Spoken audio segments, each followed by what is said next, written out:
নমস্কাৰ প্ৰিয় দৰ্শক, আপুনি কিদৰে সহজতে লেপটপত ছফ্টৱেৰ ইনষ্টল নিদিয়াকৈ অসমীয়া ভাষাত টাইপিং কৰিব পাৰিব এই ভিডিঅ'টোৰ জৰিয়তে শিকোৱা আহকচোন।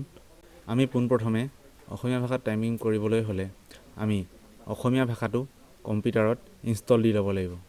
গতিকে এইটো আমাৰ যোনটো কম্পিউটাৰৰ ভিতৰতে আছে, আমি অন্যান্য ছফ্টৱেৰ ডাউনলোড দিব নালাগে। কম্পিউটাৰতে যি ছেটিংছ আছে আমি তাতে যাম। আমি বাওঁহাতে তলত আনিলে ষ্টাৰ্টত ৰাইট ক্লিক কৰিম। ইয়াত কণ্ট্ৰল পেনেল আছে, ইয়াত আমি ক্লিক কৰিম। কণ্ট্ৰল পেনেলত গৈ আমি লেংগুৱেজত যাম। আমি ইয়াৰ ভাষাটো চেঞ্জ কৰিম লেংগুৱেজ। ইয়াত আমি গৈ এড এ লেংগুৱেজ, ইয়াত আমি এটা ভাষা যোগ কৰিবলৈ অপশ্যন দিছে। ইয়াত আমি প্ৰথমতেই দেখিছোঁ আছামিজ, অসমীয়া হৈ আছে।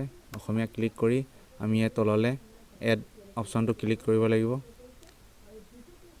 ইয়াৰ পাছত ইয়াত দেখিছে দুটা আহিছে, ওপৰত ইংলিছ তলত অসমীয়া, আৰু এই এড কৰি দিয়াৰ লগে আমাৰ এই তললৈ মন কৰি লিখিব এটা ENG বুলি অপশ্যন আছিলে। এইটো আগত ওলোৱা নাছিলে, বৰ্তমানহে এইটো অসমীয়াটো এড কৰি দিয়াৰ বাবে এইটো আহিছে।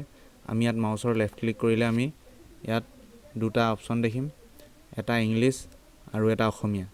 যেতিয়া আমি এই অসমীয়াটোত ক্লিক কৰিম তেতিয়া ইয়াত স্বৰেয় দন্তীয়া হ অৰ্থাৎ অসমীয়া ওলাই আছে। আমি অসমীয়া এতিয়া টাইপ কৰিব পাৰিম। আমি যদি যাওঁ, আমি মাইক্ৰ'ছফ্ট ৱৰ্ডত গৈছোঁ। ইয়াত আমি গৈ ইয়াত আমি ইংৰাজী আছিলে, ইংৰাজী কৰি ল'লে আমি ABC আমি ইংৰাজী টাইপ কৰিব পাৰিছোঁ। আৰু ইয়াত আমি গৈ পুনৰ অসমীয়া কৰি দিলে আমি অসমীয়া টাইপ কৰিব পৰা হৈছোঁ। ইয়াত আমি বিশেষ একো ছফ্টৱেৰ ইউজ কৰিব নালাগে, আমি এইদৰে পাৰিম।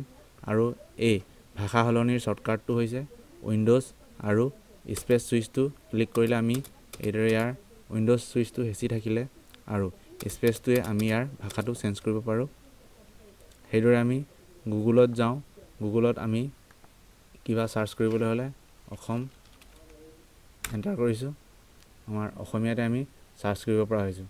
আকৌ পুনৰ আমাক ইংৰাজী দৰকাৰ হৈছে, ইয়াত আমি অসমৰ ঠাইত আছাম দি দিছোঁ।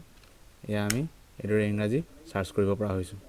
বৰ্তমানলৈকে আমি শিকিলোঁ কেনেকৈ মাত্ৰ লেপটপ থাকিলেই অসমীয়া ইনষ্টল দিব পাৰি।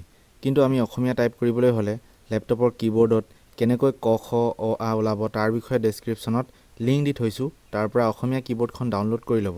তাত স্বৰ বৰ্ণ আৰু ব্যঞ্জন বৰ্ণৰ সম্পূৰ্ণ তথ্য অসমীয়াত দিয়া আছে। ধন্যবাদ।